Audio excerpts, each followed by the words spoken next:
Mga master, okay lang bang? Huwag niyong skip ang mga ads sa aking mga video kung okay lang mga master. Salamat sa solid na suporta po. Yon, what's up mga masters? Nandito na naman tayo sa panibagong araw, panibagong kabanata na naman ang pagsasama-samahan natin ngayon guys.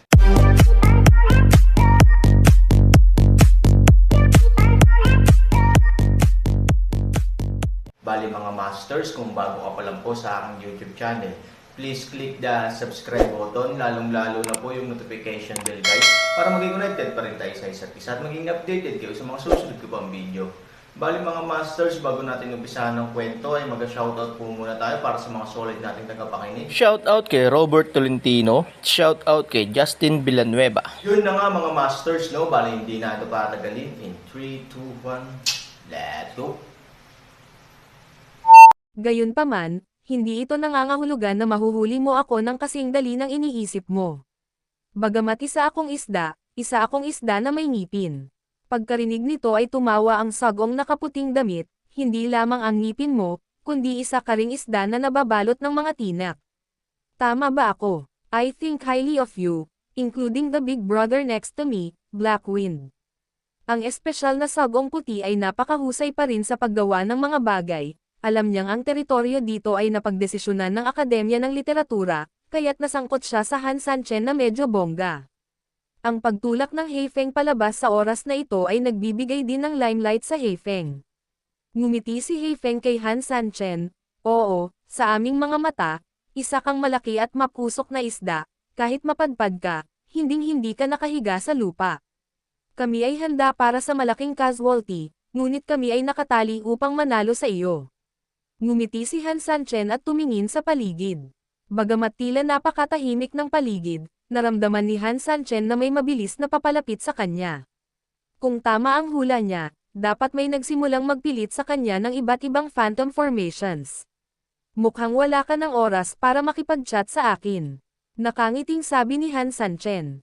Han Sanchen, what we want is panguaks, if you are really willing to surrender masunurin, I can guarantee that you can live longer. Sinabi ni Heifeng, ako ang espesyal na sugo ng Akademya ng Panitikan. Hindi lang ako ang nasa tindahang ito. Sinasabing ang isang tao ay mas mababa sa 10,000 tao, ngunit hindi bababa sa ito ay may kaunting timbang. I will have a good talk with the village owner. I guarantee that you can live longer with your head. What do you think? Ngumiti si Han Sanchen at sinabing, salamat sa iyong kabaitan, gayunpaman, si Han ay palaging isang matigas na tao, kaya mahirap para sa kanya na yumuko sa sinuman o makipagkompromiso sa sinuman.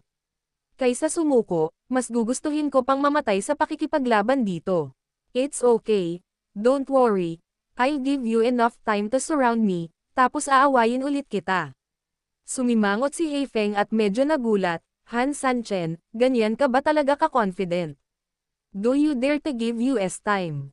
Para kay Han Sanchen, gaano man siya lumaban, ang huling resulta ay dapat na isang phantom formation na nakapalibot sa kanya. Ngunit iyon ay ubusin ang kanyang sariling enerhiya, ang pinakamahalagang bagay ay na pagkatapos ng laban, magiging napakahirap para sa kanya na isaalang-alang ang mga bahagyang pagbabago sa kanyang paligid. Nangangahulugan din ito na maaaring hindi niya alam kung gaano siya kalapit sa mga phantom formation na iyon, tulad ng isang bulag na nangangapa sa paligid. Iyan ay talagang magiging mas mapanganib. Sa kabaligtaran, bigyan sila ng ilang oras upang maramdaman nila ang mga pagbabago sa kanilang paligid at subukang magkaroon ng magaspang na ideya kung ano ang nangyayari sa kanilang paligid, hindi bababa sa kapag nakikitungo sa kaaway. Maaari siyang magkaroon ng magaspang na ideya ng kanyang posisyon at mga porma sayon, posisyon ng batas. Sa ilalim ng pinakalimitadong mga kondisyon, subukang huwag makatagpo ng mga porma sayon ng multo, at subukang magbigay ng higit na pagtutol. Kung hindi ako kumpiyansa, paano ko makakayanan ang isang hukbo ng 2,000,000 tao? How dare I come to your famous store like Tiger Mountain although knowing na may mga tigre sa sikat mong tindahan? Sabi ni Han Sanchen na may kasamang matamis na ngiti. Personal grudges aside, Heifeng, talagang humahanga sa iyo bilang isang lalaki, Han Sanchen. Tunay na isang karangalan para sa akin, Heifeng, ang lumaban sa isang tulad mo sa buhay na ito, gayunpaman, palagi akong naniniwala sa sarili kong pagtitiwala. Ang mga bagay na iyon ay hindi gumagana.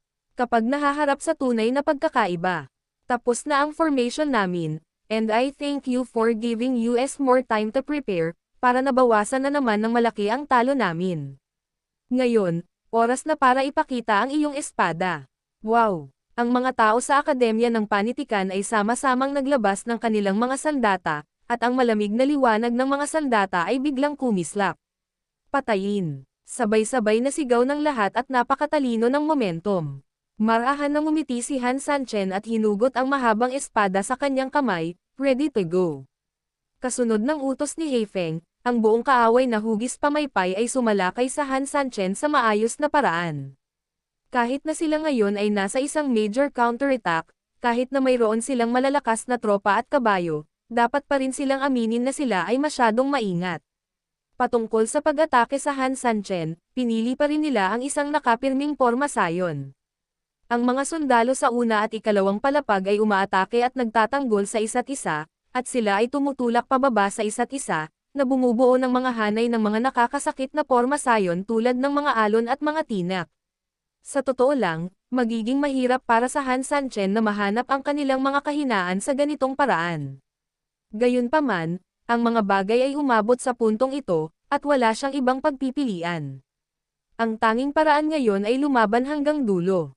Muling tumaas ang itim na enerhiya ni Han Sanchen, ang kanyang mga mata ay naging pula ng dugo, at ang kanyang buhok ay agad na pumuti, pagkatapos ay diretso siyang bumulusok sa kalaban na parang mabangis na hayop. Ganap na nagsimula ang labanan. Saglit, ang liwanag ng espada ay naitugma sa anino ng espada, ang apoy ay tumataas sa langit, at iba't ibang mga spell ay binomba, at ang buong bukirin ng trigo ay ganap na sumabog.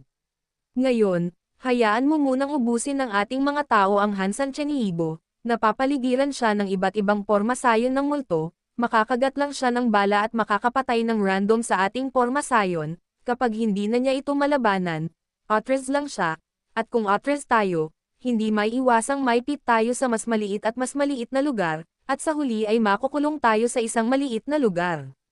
Sa wakas gamaan ang pakiramdam ni Heifeng. Tumanggaw din ang espesyal na sugo na nakaputi, gusto naming mas lumaban ang tropa. Nag-aalala ka bang bumalik sa orihinal na panimulang punto? Ibig sabihin, habang si Han Sanchen ay nakikitungo sa atin ng mag-isa, gagamitin niya ang apoy na tumataas mula sa lupa upang sumipsip ng ating enerhiya. Oo, hindi namin alam kung gaano kalakas ang pamamaraang iyon, o kung gaano karaming enerhiya ang naabsorb nito mula sa amin, o kung gaano katagal ang taong ito ay maaaring tumagal. Kaya, para magkaroon tayo ng paliwanag sa may-ari ng nayon sa lalong madaling panahon, o upang maiwasan ang mahabang gabi at panaginip, iminumungkahi ko na palakasin natin ang ating opens iba. Tumanggaw si Heifeng, may katuturan ang sinabi mo, kapag pinalakas natin ang ating opens iba, kahit na sinubukan ni Han Sanchen na gamitin ang tinatawag na apoy ng lupa para maabsorb muli tayo, dapat mas malaki ang konsumo niya kaysa sa engravings, sa ganitong paraan, mas mabilis din natin itong masisira ang depensa niya. In addition, the bigger the offensive, the sooner Han Sanchen will forced into a corner by US, may objections ka ba? Napatingin si Heifeng sa mga nasa likod niya.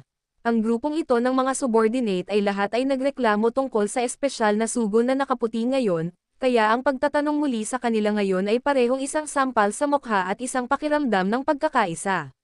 Dapat nilang maunawaan at lubusang tandaan kung gaano kahalaga ang pagkakaisa. Ang mga nasasakupan, na kamakailan lamang ay nakapag-aral, ay hindi nang ahas na magsalita ng kahit ano sa oras na ito, lahat sila ay ibinaba ang kanilang mga ulo at umiling.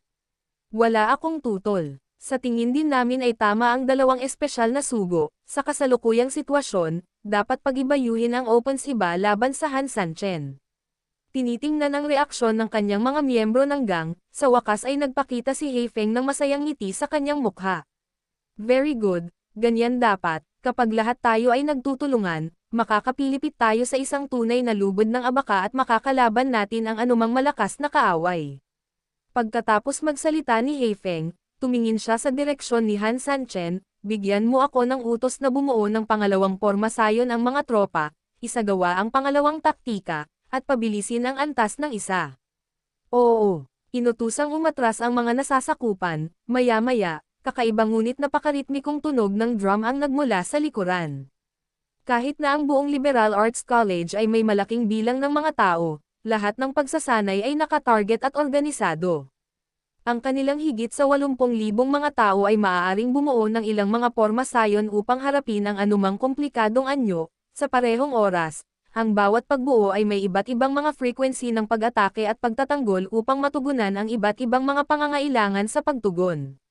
Nang hindi nagyayabang, bagamat ang masalimuot na sistemang ito ay parang nakakatakot, kapag natapos na ang pagsasanay, ito ay magiging lubhang mahirap para sa sinumang kaaway. Ito ay napakaraming pagbabago at napakaraming ritmo, maaari kang umangkop dito at kahit na mahirap mahanap ang mga pagkukulang nito, ngunit sa isang kisap mata, ito ay ganap na nagbago sa ibang mode. Sa ganitong paraan, ito ay magiging isang bagong ikot. Ang susi ay ang ilang mga pormasayon ay tumutugma sa ilang mga ritmo, at maaari silang aktwal na bumuo ng hindi mabilang na iba pang mga kombinasyon. Sa madaling salita, kung gusto mong gamitin ang mga ito ng paisa-isa, maaaring kailanganin mong gumamit ng 12 o kahit 10,000 ng mga ito. Ito ay halos hindi makatotohanan, isa lang talaga ang pinakamahusay na paraan, at iyon ay ang paglutas nito ng husto. Ngunit ang mahirap na solusyon ay malinaw na nangangailangan ng pagbabayad ng malaking presyo, at kung ano ang makukuha mo kapalit ng ganoong presyo ay malamang na hindi tumugma sa iyong binayaran. Ngunit walang ibang pagpipilian si Han Sanchen. Makagat lang siya ng bala at gamitin ang kanyang brute force para tuloy-tuloy na atakihin ang pormasayon ng kalaban. Ngunit mas naging ganito si Han Sanchen, mas naging mahinahon ang kalaban. Sa lalong madaling panahon, ang sitwasyon ay nagsimulang bahagyang nagbago, bagamat pinilit pa rin ni Han Sanchen na manatili sa kinaroroonan niya, halatang nagsisimula na siyang maging pasibo. Sa kabilang banda, ang hukbo ng kaaway ay kasing tatag ng isang matandang aso, at nagsasagawa ng mga round ng opens iba at depensibong transisyon sa maayos na paraan. Direktang kumalat si Han Sanchen ng apoy at nakipag-away sa kanya ng direkta. Ito ay isang matagal na digmaan, para sa magkabilang panig. Mula sa puntong ito ay isang tug of war, na ang magkabilang panig ay nakikipagkompetensya upang makita kung sino ang mas matiisin. Sinubukan ni Han Sanchen ang kanyang makakaya upang ayusin ang kanyang paghinga, kontrolin ang kanyang panloob na pagkainip, at harapin ang mga ito. Sa lagusan, tulog na si Xiao Tao habang tumabi, pagmulat niya ng mata ay may malalim na lagusan na sa harapan niya.